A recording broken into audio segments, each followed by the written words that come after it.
The Magic Tree House, book number 2, The Night at Dawn, and we are on chapter 4, Into the Castle. "Oh, brother," muttered Jack. He threw his stuff into his pack and moved toward the drawbridge. He hoped no one would see him. It was getting darker.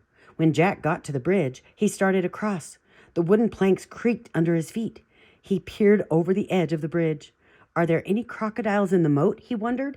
He couldn't tell. "Halt!" someone shouted. A guard on top of the castle wall was looking down.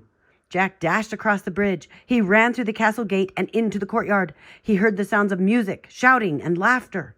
Jack hurried to a dark corner and crouched down. He shivered as he looked for Annie. Torches lit the high wall around the courtyard. The courtyard was nearly empty. 2 boys led horses that clopped over the gray cobblestone. One of them was the knight's black horse. "Psst, Jack!" Jack peered into the darkness. There was Annie. She was hiding behind a well in the center of the courtyard. She waved at him. Jack waved back. He waited until the boys and horses disappeared inside the stable. Then he dashed to the well. "I'm going to find the music," whispered Annie. "Are you coming?" "Okay," Jack said with a sigh. They tiptoed together across the cobblestones. Then they slipped through the entrance of the castle. Laughter and music came from a bright room in front of them. They stood at the doorway and peeked in. Look what they see. I see a dog. There are the boys carrying the food. Look at that. There are lots of people. I wonder what they're doing. The feast in the great hall," whispered Jack. He held his breath as he stared in awe. A giant fireplace blazed at one end of the noisy room.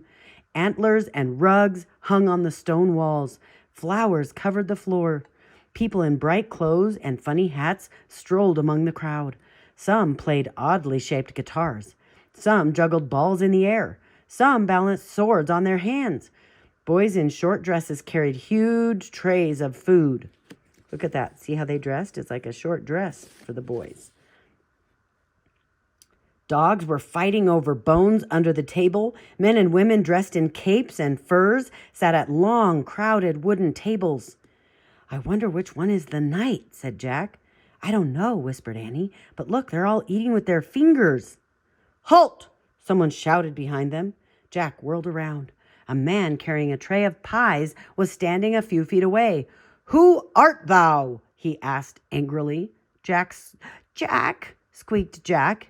"Annie," squeaked Annie. Then they ran as fast as they could down a dimly lit hallway. That's the end of chapter 4. Join me for chapter 5.